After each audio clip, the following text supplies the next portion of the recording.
All right, so we're going to get restarted here again. We've had a good lunch, and I hope you're all still hungry for some ice cream, because we have more. Okay. Now we're going to make Snickers Ice Cream. Another flavor I haven't made before, but I thought it'd be fun to try. Pass those back. There you go. Sadie, how'd you sneak in? You might see Sadie, our golden retriever, slip in and out of the camera. She is head of security. She's been here for, she's been with me for 10 years. She started off in the Bronx and has worked every day of her life at Emery-Thompson as a security chief. Of course, I don't know how scary a golden retriever is, but people come through double electronic doors to get in here. You know, an old vestige of my past up in the Bronx. And then once they get through there, there's Sadie with a stuffed lobster in her mouth, growling at you, and then she rolls over on her back to have her belly rubbed. One guy said yesterday, he goes, "You call this security?" I said, "You didn't get past her." So it does work. And she's very proud of the work that she does. Okay, we're going to make the next ice cream. I know I keep falling off camera here. This one is going to be Snickers Pieces, ice cream mix, some butterscotch topping. That was my idea. I just thought butterscotch would go well with Snickers. We'll see. And this will be just a straight American style ice cream.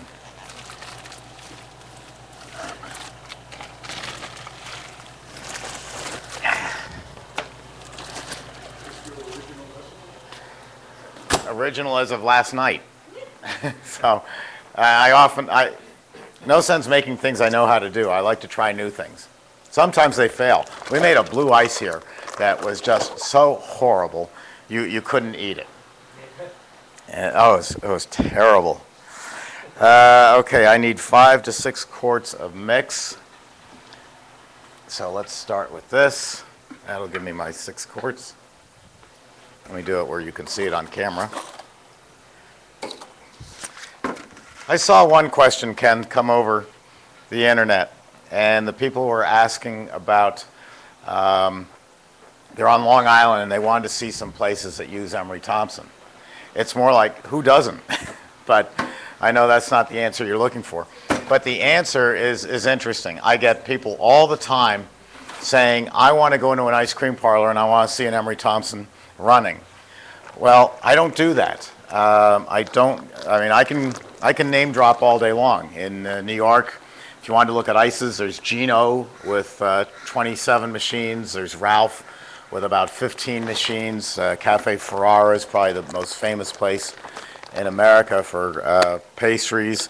I mean, the list just goes on and on and on and on. But I don't, and that's why the reason I do these videos and these courses is so you can see hands-on the machines running, because I don't think it's fair to send you into one of my customers, because quite frankly, you're there to steal their ideas. Well, whose vanilla do you use? You know, where do you get your Italian ice flavors? People are very proprietary. There are exceptions, but for the most part, people are very proprietary about their business and don't want you giving, in there snooping around. That's why I'm here. I know all their secrets, and I can't keep a secret. So just ask me, and I'll tell you how to do it. So if you've got a secret formula, don't share it with me, because I don't keep a secret well. But, and I can name drop names all day long. It's most every ice cream that you've eaten in your life started off on Emery-Thompson's. Breyers, Bluebell, Hershey's, Haagen-Dazs, Ben & Jerry. I mean, it just goes on and on and on. Bressler's out in Chicago. They're just everyone. So that with the DVDs and this course, I hope, gives you a lot of good information. And if it doesn't, call me up and I'll try to fill in any of the gaps. Ken, you also said there was a question about someone was making that. Was it ice cream? Yes. The question is,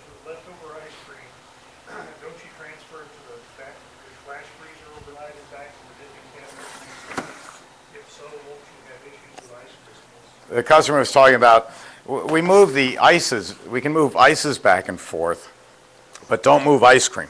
Once you take it through the hardening phase and then bring it to tempering, if you're going to do that, which is 0 degrees, or right out to the dipping cabinet, it should stay in the dipping cabinet. It's good for about 7 days there that it's absolutely fresh. After that, ice cream will start getting ice crystals in it, and especially ice cream is subject to what they call heat shock. So if you're taking the temperature up and down and up and down, it is going to develop ice crystals. So don't do that. Bubby's Ice Cream in Hawaii taught me this. Bubby's from Long Island City. And Bubby used to call me up when I was in New York. He'd call me up at 11 o'clock New York time, which was somewhere around 6 a.m. or earlier his time, and tell me how bad the weather was in New York, that we were having freezing rain and it was going to be a miserable day. He just liked to, bust my chops on the weather, and he's in sunny Hawaii. But the real backstory of it was he would get up and he would turn on his coffee pot and turn on the Weather Channel, and he would look and see what the weather's going to be for the next couple of days. That would tell him how much ice cream or ices he needed to move from the hardening cabinet to the serving cabinet and back and forth, weather dependent. And that's the key. In this business, you become weather dependent. The beauty of ices is if the weather forecast is it's going to rain all weekend and at 2 o'clock in the afternoon the sun comes out, well, by 2:20 you can have a fresh batch of Italian ice. Ice cream you need to take, I like to go through the extra step of hardening it. But you become very aware of the weather, and that's how you run your business. Over here, we've got the mix in. I'm at full speed for Italian ice because we last ran this making mango. I'm going to take it down to a lower speed, about 150, to give a lower air content. Does this move out? I'll move this one up and this one back a little.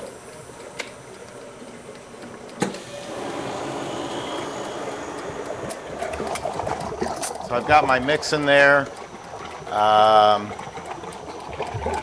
This is, I haven't made this flavor before, so I'm winging it. I bought some Smucker's butterscotch caramel, and I heated it up in warm water, and we're just going to pour that in. I think I'm going to need a spoon, maybe not. And we're going to add the Snickers candy. Oh, let me turn on the refrigeration.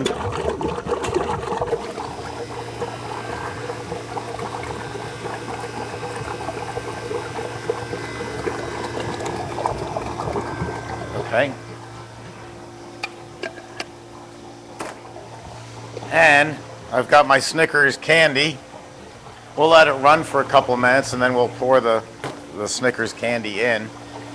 And I think I'll add a splash of vanilla because, like I said this morning, vanilla brings out the flavor and everything. So about an ounce. That should do that. And that's all. That's all there is to it. Now, one person this morning said that they were going to make ice cream on a home unit, and then they wanted to see if it would translate up to the bigger machines. They wanted to experiment. I don't believe that it does.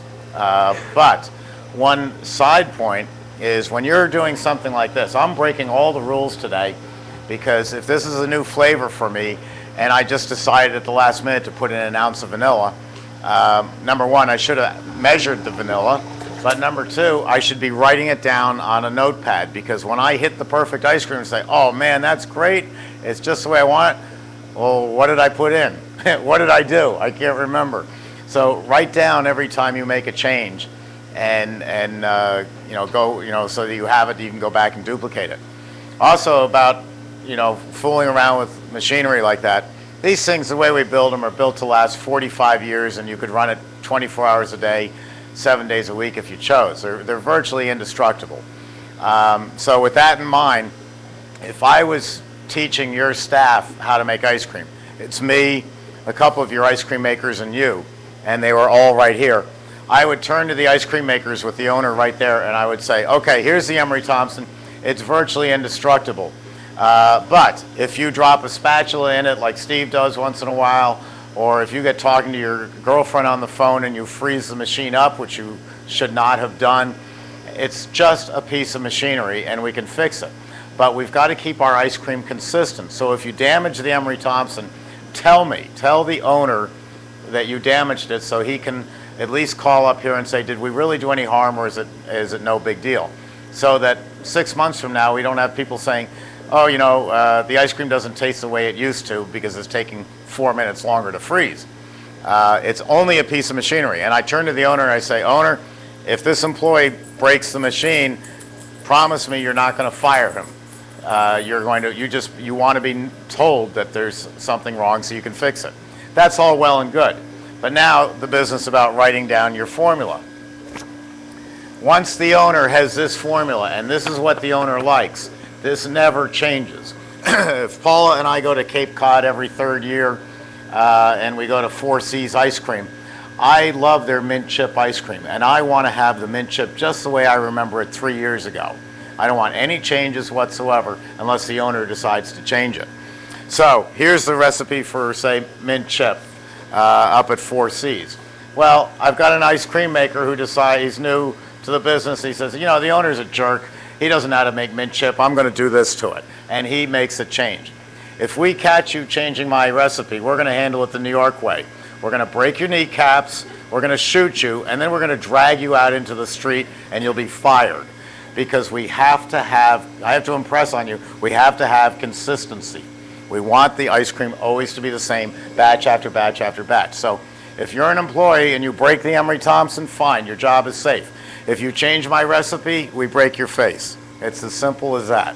Because, again, consistency is the name of the game.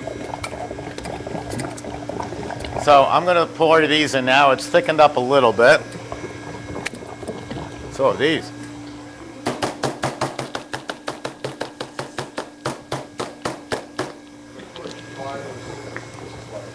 Yes, yeah.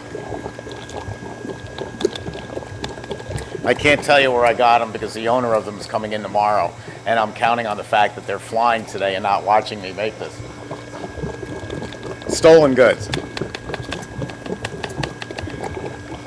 Their last name may be Snickers. Let's see, I need a little help here.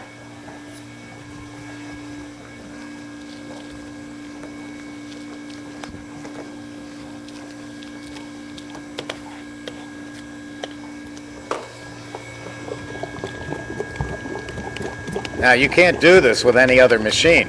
It won't go into the machine because the openings are too small. All the other machines, the opening narrows down to about like that. So you couldn't get this in.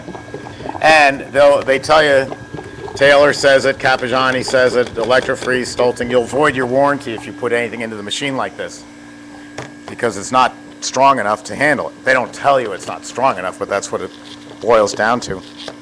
But an Emery Thompson, this is what we want. We welcome it.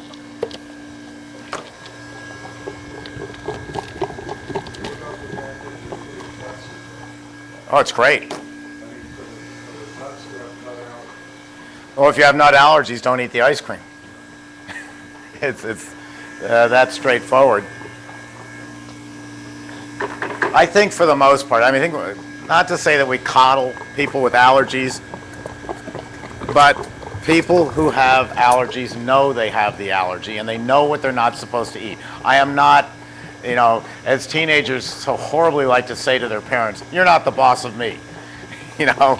And so look, I'm carrying a pump. I'm insulin dependent. I shouldn't be eating any of this stuff, and I know it. So for me to walk in and say, is this ice cream okay for me? I already know the answer.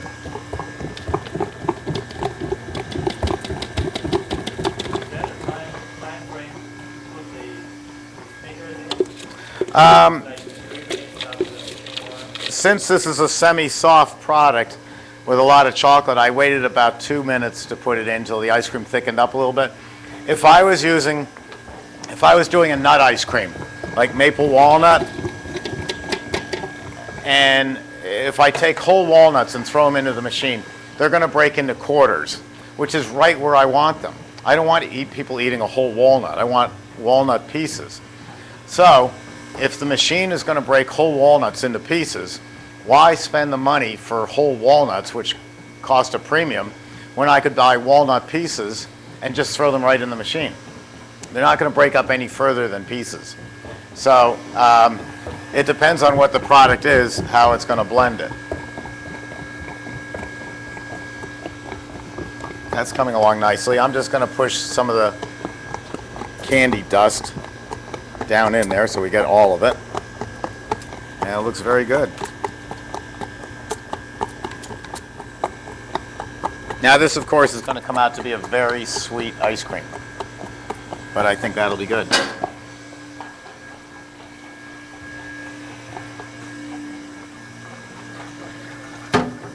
Now you've seen previously how fast the product comes out of the machine. You know, it comes out like lightning. So what I'm going to do with this ice cream is I'm going to fill half-gallon containers with it. Because the best thing about being in an ice cream business, especially as you get older, you know, when you get to be like me, old as dirt, it's great to have half-gallons of ice cream because you get these doctors, specialists, like I go to an eye specialist, and the guy makes all his appointments for 3 in the afternoon. 15 people, 3 in the afternoon. The nurse says, make sure you bring War and Peace. You're going to be here for a few hours to read. And so what I do is I walk in, and I've gotten smart over the years. I used to walk in with a half-gallon of ice cream and say, this is for the doctor. And they'd take it into the doctor, and he's sitting there eating it when he ought to be looking at me. Now, or he still takes other patients. Now, I walk in with this, I say, this is for the doctor. You know, it's melting, and I'm going to give it to the doctor, and I get in to see him next, believe me. Also, I'm a big fan of Donald Trump. Paul and I listen to all his books when we travel. And Donald always makes the point, be nice to your bankers, because nobody else is. And you need your bankers. At some point in time, you're going to need your bankers. So we always take ice cream and ices over to our bank. And when it comes to time to renew a CD and everybody else is getting 1/10 of 1%, wow, we get 1/5 of 1%. It's still not much, but they treat you very well. There was just a blog on Ice Cream Folks this morning. There was a guy who wrote in and he said that when I'm making ice cream, there's always a little bit left, not enough to fill a quart container or something like that. So I just set it aside in the freezer, and then when the UPS driver comes in or the FedEx driver, I always have some ice cream to give them. He said they really always bend over backwards. He said they're on a route, and they can either deliver you at the beginning of the route or the end of the route. And he said we always get delivered at the beginning of the route. You know, just a little bit of courtesy and some freebies will come back to you many times over. And it's great. Now there are extremes. I've heard people on the Ice Cream Folks blog complain about every single person in the world comes up with some organization that wants free ice cream for their party or their picnic or something like that. And you really have to say, you know, and you want to do something for the community, but if you handled all these people, you'd go broke. So you pick out maybe 4 and you say to everybody else, I'm sorry, but we have our 4 charities that we handle. So maybe you're going to handle the police department, the fire department, and the hospital, and a couple others. And every year you give them stuff. And then you just say, you know, listen, I love you. I'd like to help you for the Leukemia Fund or the Alzheimer's Fund or this or that, but I already give our donations in the form of ice cream to these 4 groups. And they say, okay, they're just going to go on to somewhere else. And you don't have to feel bad about it. But otherwise, you know, you can find out that you're working for charities in short order. That gets tough. This is coming along very nicely. Let me find some containers.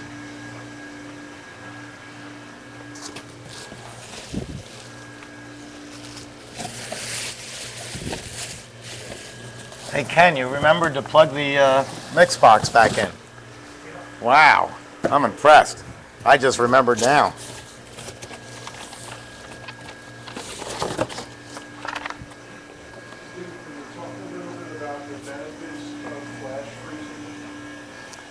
The benefits of flash freezing ice cream. It kind of bugs me when... Well, yes and no. All right, see how that opens and cuts off like a knife went through it? That's ready. I'm going to turn off the refrigeration, and I'm going to fill these. The hard thing to learn when you're filling is once you close that gate, you still have a quantity of ice cream still coming out of the machine. So it's a little bit of a technique to know when to shut it off. It kind of bugs me when I hear a salesman who doesn't know their business, like a Taylor salesman or someone else who says, "Oh, buy my batch freezer. You don't need a hardening cabinet," implying that you need a hardening cabinet with an Emery Thompson. I say, fine, you can say that, but let me say the same statement, but finish it for you. You don't need, buy an Emery Thompson, you don't need a hardening cabinet if you promise me that everything you make today you will sell within 36 hours. Because if you don't, it's going to get ice crystals in it. That's why I always said gelato was going to fail in the United States. And for the most part, and I know there's exceptions, and I'm talking to a customer who's watching right now who does gelato, but this is my opinion. Gelato, for the most part in the United States, has failed. And for a couple of reasons. One is Americans don't eat ice cream the way the Italians do. Our diet is a bag of chips, at 11 o'clock in the morning, a bag of chips and a Diet Coke. And at 4 in the afternoon, a bag of chips and a Diet Coke. The Italians would never. I went to Italy, and I paid for a bag of chips, which what turned out to be a $1,000 bill. I had no idea because it was in lira. And fortunately, the store owner was polite and said, "You're a fool." But they eat ice cream the way we eat Diet Coke and bags of chips. So they can afford to make small batches, and they can afford to run out. In the United States, you can't run out of a flavor. If you're advertising 10 flavors, you better have all 10 flavors there, because I'm coming to visit from the south up to Cape Cod, and you've got to have my mint chip. So in order to do that, to have any kind of inventory, you need to harden ice cream. The hardening cabinet over there becomes my storage unit. That's where I store my ice cream, my inventory for the next week. And if I harden the ice cream, I could keep it for months on end. If I don't harden it, then it's going to develop ice crystals in a couple of days. And if any salesman tells you, "Oh, Steve Thompson doesn't know what he's talking about," well, let me just add this. If you didn't need a hardening cabinet, then why would Haagen-Dazs, Ben & Jerry's, Breyers, Seal Test, Borden, all the others spend millions of dollars on 70 or 80 below zero hardening tunnels to harden the ice cream if they didn't have to? You have to harden ice cream if you're going to keep it more than 36 hours. If you're going to keep it less than 36 hours, fine. But an American ice cream parlor is not going to go through all 16 flavors in 36 hours. It just doesn't happen. Maybe a specialty store like yours will, the liquor ice creams, but the average guy selling mint chip, an Oreo cookie, and vanilla and chocolate strawberry isn't going to go through the ice cream that quickly. So you need to harden your ice cream. You harden it overnight, or 8 hours, and then it can stay in there for months on end, or it can come out of there in 8 hours. Who wants to try this? All right, everybody up. Let's see what it tastes like. Let me find my spoon.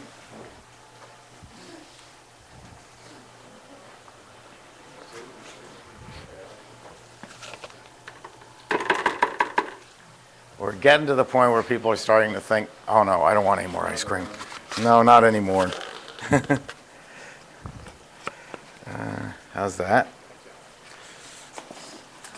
I'm going to probably need more spoons. Okay. Okay, good.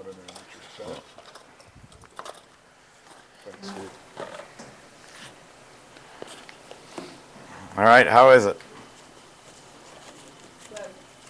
Does it have is it nice butterscotch flavor? Whoops, I got it on your foot. Sadie? I don't think so.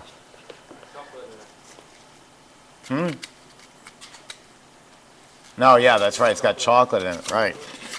Would you like some? Okay, anybody else? Thank you. That's it, Ken? You got it.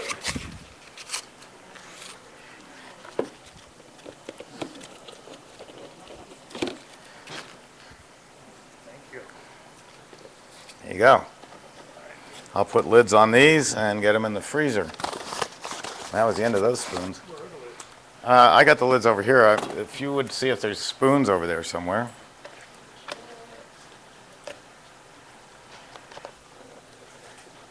Do you have an ice cream for Sadie?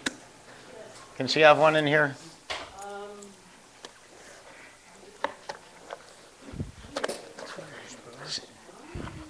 Paul, you want to try this? No, this is, well, it's got the butterscotch in it. It's Snickers. Oh, yes.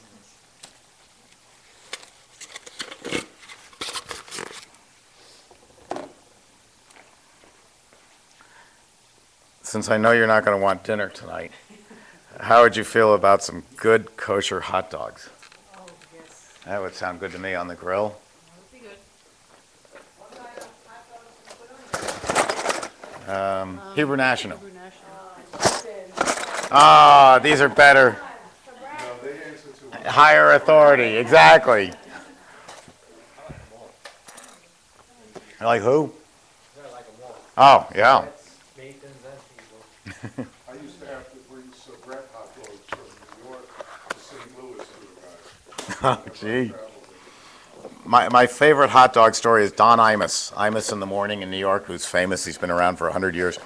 And his wife, Deidre, always has him on some horrible diet of health food, you know, nuts and berries, and he just complains bitterly about it. So one day, unbeknownst to Imus, he's down by City Hall in Manhattan, and there's a hot dog vendor. And he buys a hot dog. His wife's not around, nobody's around, takes a big bite of it. Don't you know it ends up on the front page of the Daily News, Imus going to the dogs. Oh, he busted big time. Poor man. My father, who's 99 and doing very well, was really upset at me at age 92 when I took his car away. In fact, we had a family gathering, and the whole family's there. He's at the head of the table, and I'm right next to him. You know, it looks like a meeting of Cosa Nostra. And he stands up really weary and says, "I would have been here sooner, but my son took my car away from me." It wasn't that I took his transportation away. It was because Mom was feeding him nuts and berries in the later years. And he was so hungry, he used to keep candy bars and all sorts of stuff in the trunk. And he'd go, "Evelyn, I got to go out to my car and get my glasses." She said, "Ted, they're on top of your head." "Oh, these aren't the right ones." He was keeping all his candy in the trunk. Yes. I ask him now, "Is there anything I can get him?" He says, Hershey's candy bars. So that was a pretty good ice cream.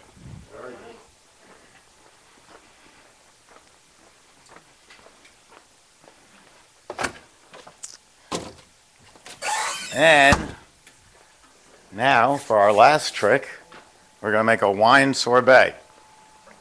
This is starting to get popular around the country, making wine sorbets. And it's the same as making Italian ice, except we're using a bottle of wine. It's just the simplest recipe. Wait till you see this one.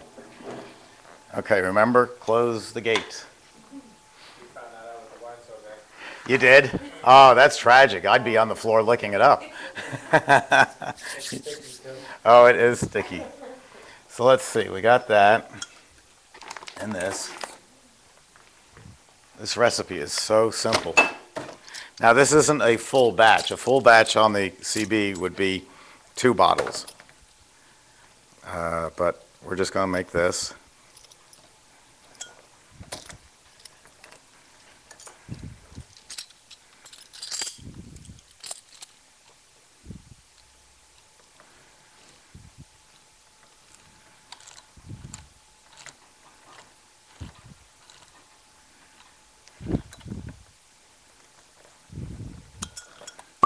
Okay, now, I guess I will mix this in a bucket. How about this? Just so you can see how easy this is. This is a blueberry wine, since we're... Yeah, hardly. I need the container because I want an equal amount of water. And again, I failed European math, so I wouldn't know a milliliter from a centimeter.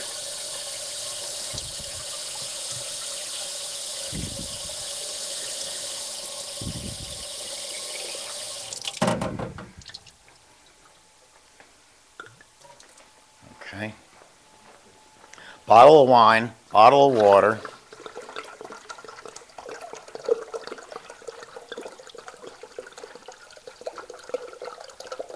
And a pound of sugar. Now we'll set this to 0 again.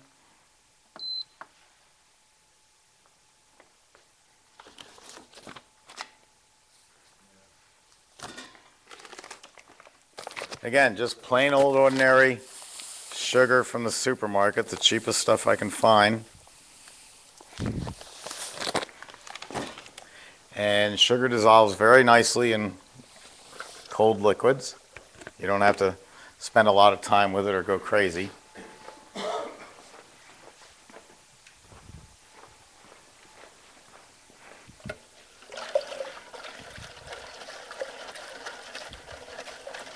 And when we make this as a Bordeaux or even a Shiraz from Australia, I use a bag of frozen raspberries. Here, this is frozen blueberries, which I've thawed out.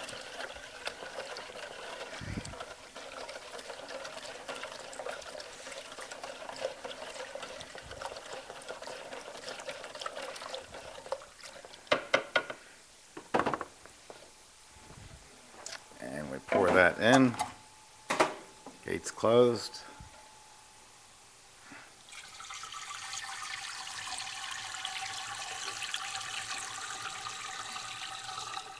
Remember I said this morning you can't make a half batch in this machine, but this is exactly what it is a half batch. But as a general rule, because see what happens when you make a half batch is it's going to take less time. It's not going to take half the time, but it's going to take less time. And people are thinking, oh, it's going to be an 8-minute batch, and they walk away, and then the machine's all frozen up because they weren't watching it. So we turn that on. Since this is a sorbet, I'm running at full speed. Turn on the refrigeration, and we're off. I think it's going to be about 6 or 7 minutes. Again, it's got alcohol in it, which takes longer freezing time.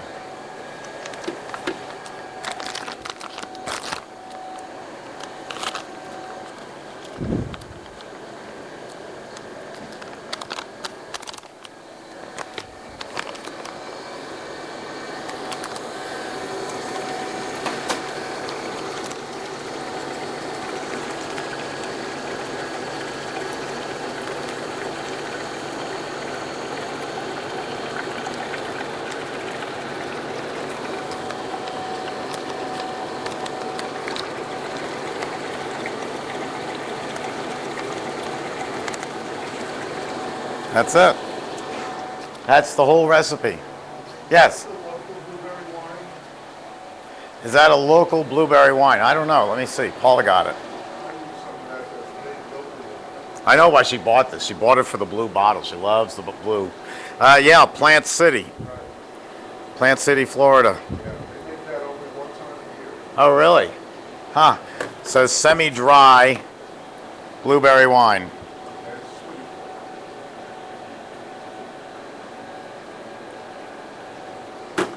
Yep. And that's all there is to that. It's pretty simple.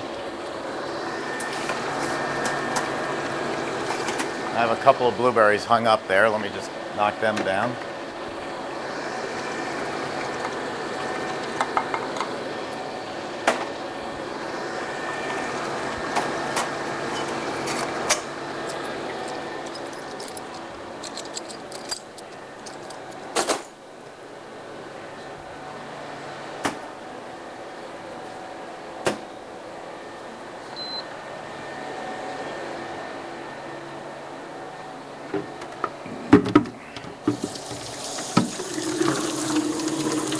Now, while that's cooking, I'm going to start cleaning this out for the end of the day.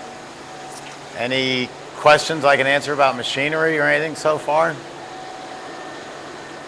The one thing that people can't see in the internet is after we finish this batch, we're going to take a tour of the factory.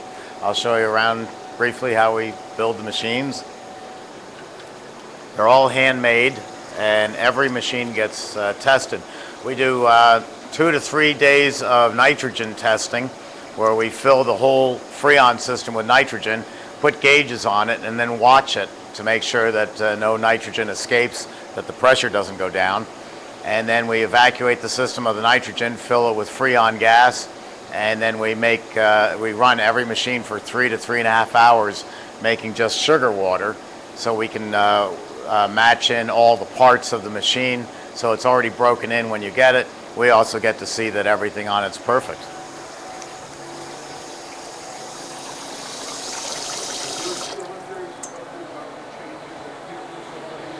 I'm sorry, what?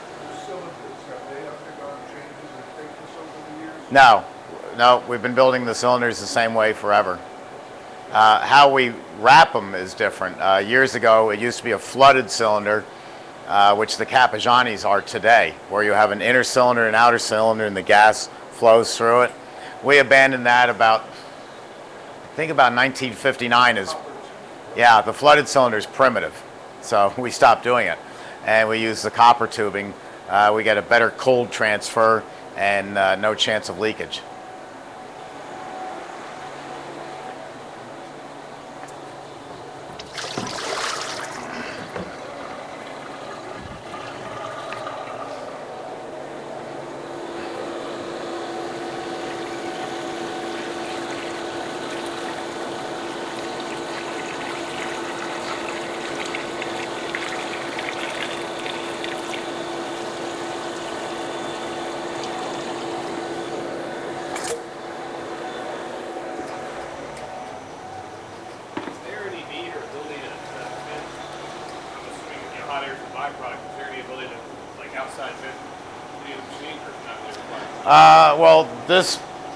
How do you get rid of the heat on a machine? This one's water cooled.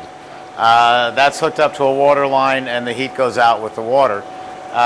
These only come air cooled. You can buy the bigger machines air cooled, but they are going to generate heat. Everybody would think that it's more efficient to buy, or more environmentally friendly, to buy a machine that's air cooled. You're not wasting any water.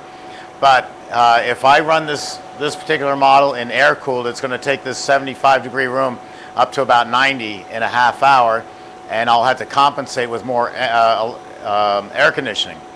Air conditioning is energy, and that's fossil fuel. So it's going to cost me. Water's expensive. I realize that. It's expensive all over the country. I hear people say, oh, but my water's really expensive. No, mine's actually more than yours. And we're paying for sewer too. It's still cheaper than air conditioning. Yes? I have that machine there that's water cooled. Is there a way to recirculate the water? Is there a way to recirculate the water? There is. You can buy a system from a company called Airdyne in Brea, California. I think they're about $5,000 or $6,000, and it looks like 2 central air conditioning units like we have for our houses here in Florida. 2 central air conditioning units put up on stilts. And so they fill it with glycol, and the glycol circulates through my machine out to the parking lot where it's cooled by these 2 fans and then circulates back in. It really doesn't pay to do it until you get up to about 2 or 3 machines. At one machine, it's not that profitable. Oh, that's coming fast. I'm just going to, yes, Ken. Is it possible to use one of our batch freezers to make popsicles? To discharge it? You can't discharge. The person wants to know, can you make popsicles right from the batch? The answer is no, because the idea of a batch is just like the idea of an oven. When your steak is ready, you've got to get all that steak out of the oven quickly, otherwise the steak will be burned. And so if you are trying to fill small popsicles, you're going to overprocess. So you just dump it into a tub like that, and then just pour it into the molds. We'll let that go a little bit longer. I'll be right back. I just want to run this into the kitchen.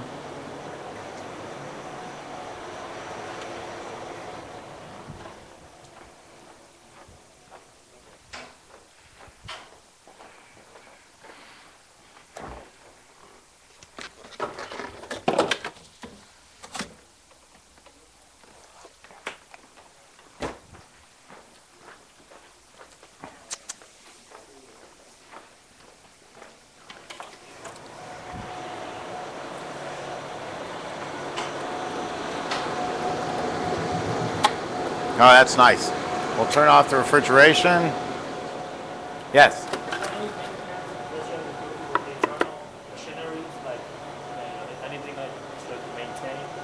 Is there anything to maintain on the machine?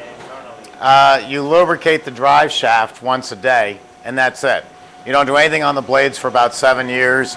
There just is no maintenance on this machine. Everything. There's nothing to do. No, I used to compare us to Rolls Royces, but I think we build better quality than they do. But there is just no maintenance. A compressor could go the full 45 years. It really depends. The compressors we buy from Copeland Corporation, and they're not going to warrant it for 45 years, but we know of plenty of machines that have the original compressor.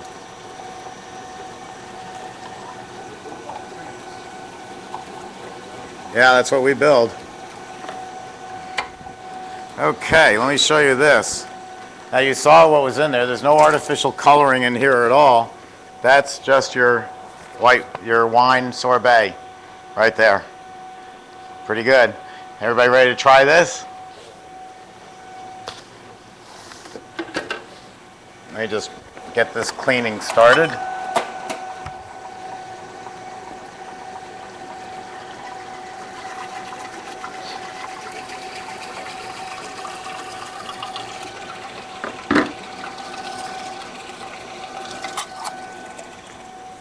Okay. Did we find spoons? Yes.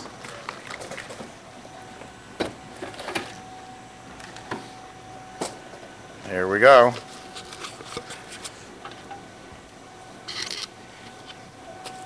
Try not to get stopped by the cops when you leave. They'll never believe you. Gee, Ossifer, I was only making ice cream with Steve Thompson. Hey, oh yeah, we know about him. Okay. All right. Here's a little bit. Yes. That's what happens by this time. Okay. Yeah. What percentage do you think of the final product here?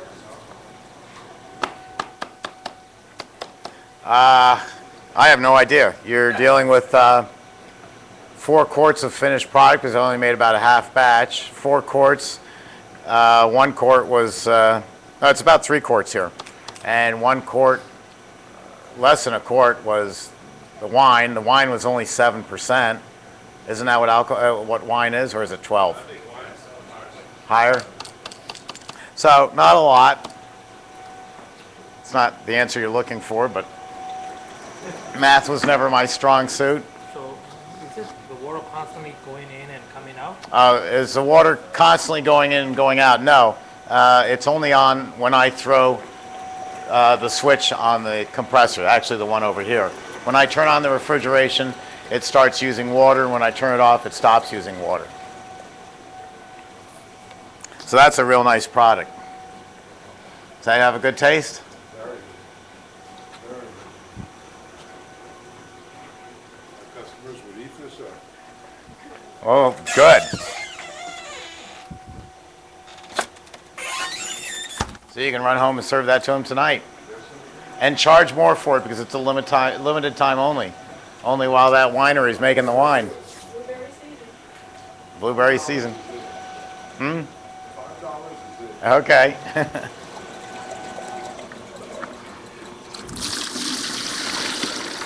Well, we finished an hour early today. It's getting like my weightlifting sessions. They're just getting shorter and shorter. But any questions from anyone? Now I just ran a rinse of these with cold. Oh, here's a little trick to note. There's still some pieces of Snickers in here, and if I make that day in and day out and pour the remaining water down the drain, I'm going to clog my drain up something awful. So put a spaghetti colander in your sink.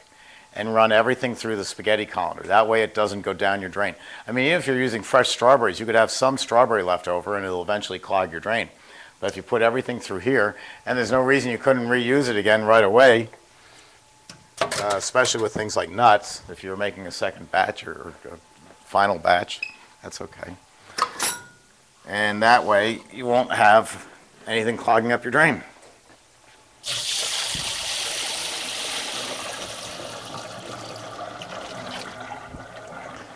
Let me get the, I want to show you the book that I was talking about, and then I think we'll be pretty much finished. So I'll be right back.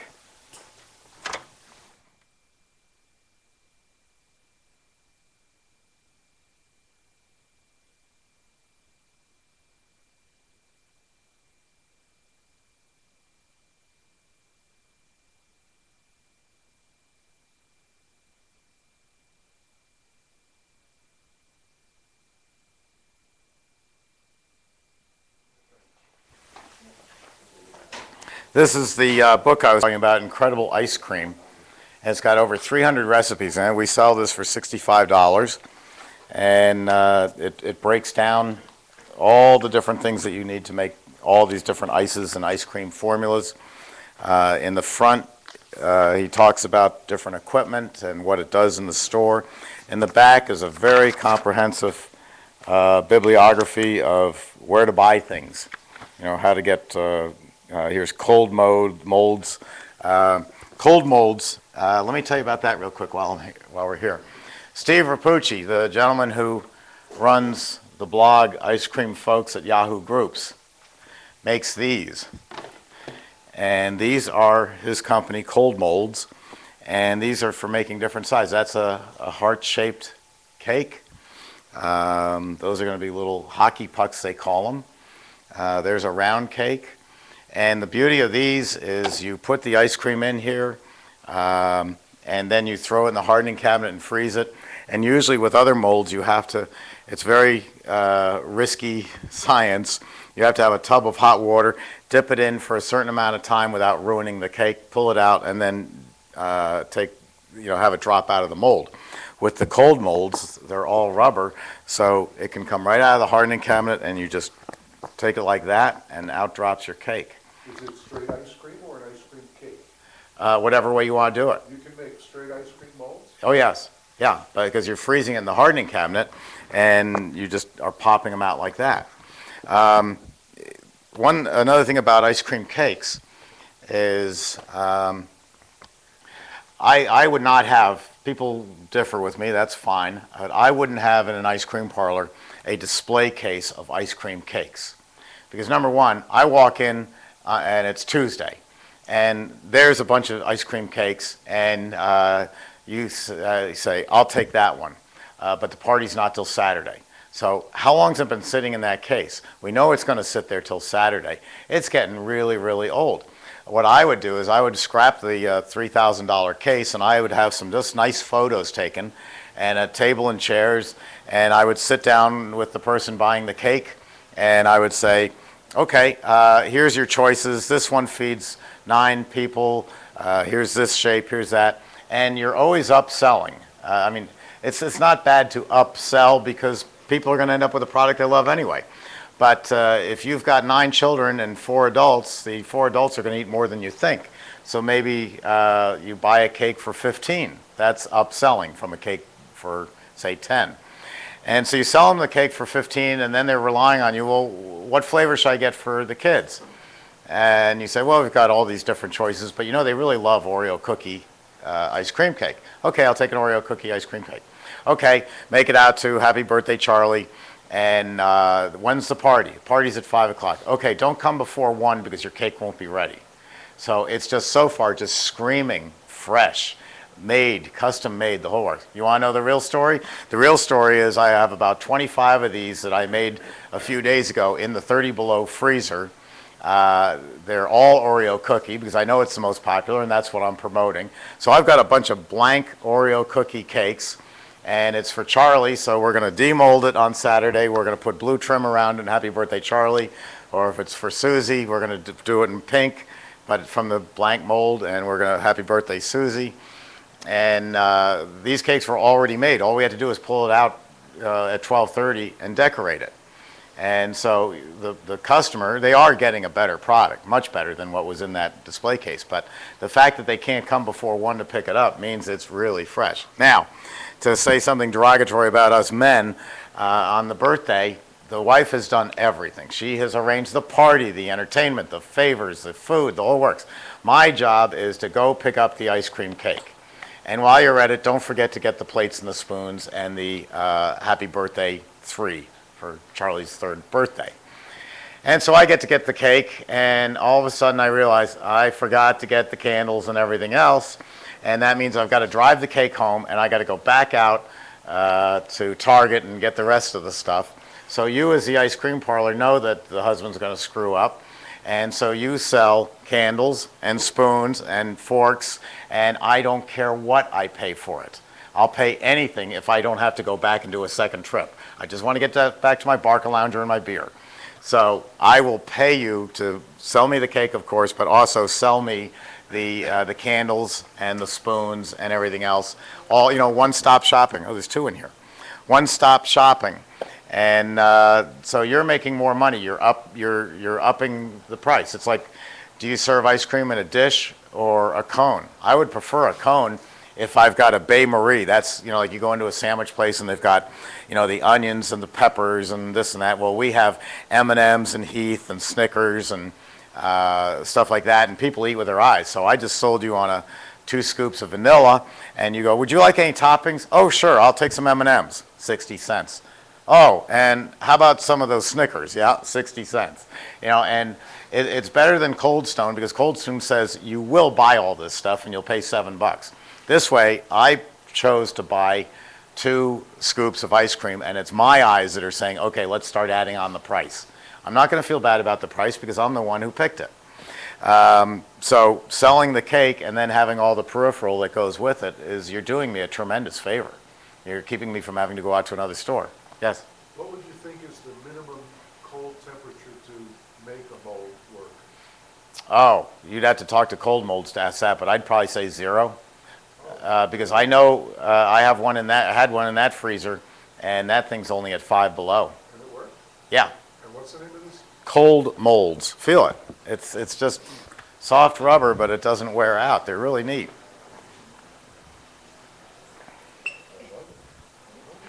They have other molds besides these? Yeah, he has a bunch of different molds.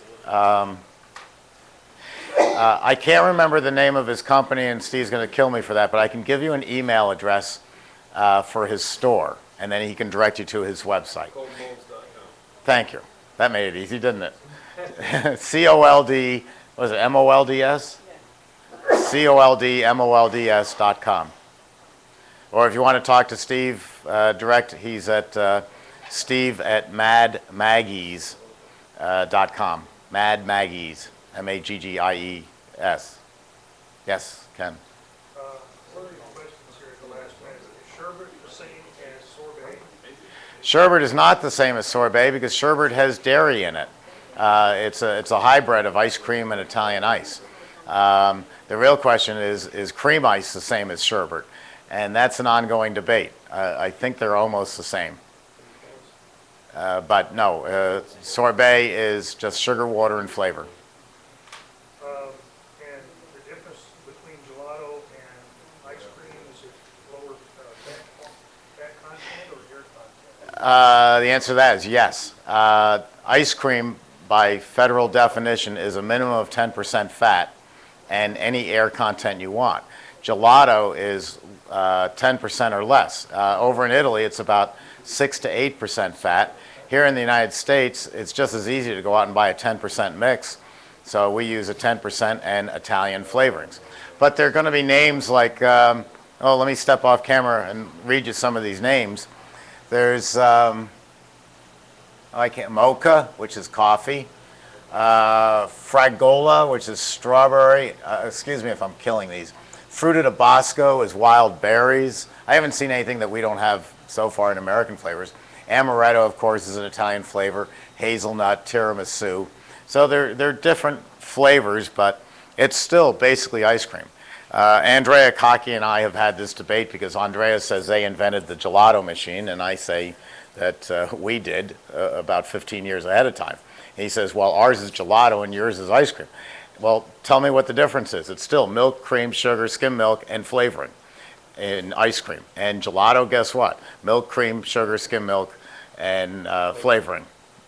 There is no difference. But they do run less fat over in Italy. Okay, and the last question is, you had mentioned earlier that depending on the recipe and sugar content, it may take longer to freeze your different products. Do you also have to put them, does that have any effect at what temperature you set the liquid cabinet? Because some need to be colder than others? This is a great question. So let me get out this wonderfully 1,000-pound prop and explain the question. The customer is saying, okay, Steve, you said you have different ice creams with different flavors, and that different flavors have different freezing times because of the sugar content. So how are they going to hold up in the cabinet? Are they all going to be the same? The answer is no. So here's a couple of flavors. Let me get a couple more.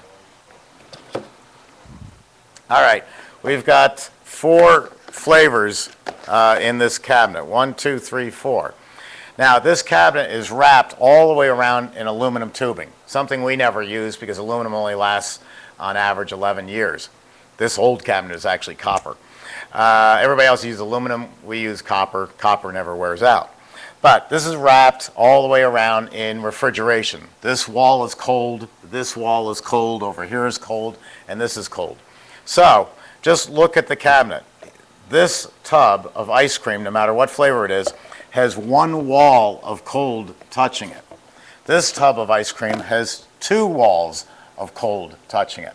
So even though the whole cabinet may be at 6 degrees, the 6 degrees is more cold over here. It's colder than 6, and it's 6 degrees over here. So there are different temperatures within the same cabinet. So here's my vanilla. Vanilla doesn't have a lot of sugar in it relative to strawberry. So my vanilla's here. My vanilla's getting attacked by 2 walls of cold. It's going to be hard as a rock because it's got so much cold going to it. Here's my strawberry, which has a lot of sugar in it from the strawberries. It's only got 1 wall of cold hitting it, so it's tending to run soft because it needs more cold than the 1 wall gets. So the solution, put your fruit flavors in the corners, put your solid flavors, vanilla, chocolate, coffee, in the center, and then everybody scoops the same. If you see an ice cream parlor where the person, the server, is struggling to scoop the ice cream, the owner doesn't know that simple trick. So I'm making it my goal to tell everybody the simple trick. That's all it is your higher sugar content flavors go towards the center, your colder, your less sugar go, go in the center, your more sugar go in the corners. I even confused myself. So that's how you handle that one. Yeah. Anything else? Well, I guess we're finished. Thank you all for tuning in. Thank you all for coming. It was a lot of fun, and we'll be back here in what, August? Okay. We also have, if anybody wants them who's watching today or sees this in the future, in about by this time tomorrow, this will all be up at our website for you to view. It'll be broken into 1-hour segments, and you'll be able to pick and choose and to watch these. You'll see a new YouTube going up pretty soon. That will be our conversation from this morning. And we have a lot more YouTubes coming. We have a new HD camera, so we're going to do it in glorious living color in 3D and any other thing that we can figure out. The free DVDs, just send me an email to etfreezers@gmail.com. That's etfreezers, plural, etfreezers@gmail.com. We have somewhere between 5 and 6 DVDs that we send out now. It will show you how to make ice cream, ices, gelato on the different size machines. And I think you'll find that helpful. Plus we have 15 YouTubes up at YouTube that you can watch that will show you how to make different products. So I make it my goal to give you as much free information as I possibly can, but long before you spend one dime with me. I want you to know all about the business and see how successful you can be at this. So thank you for tuning in, and we'll see you in early August. Thanks. I'll take you on a tour of the factory if you like.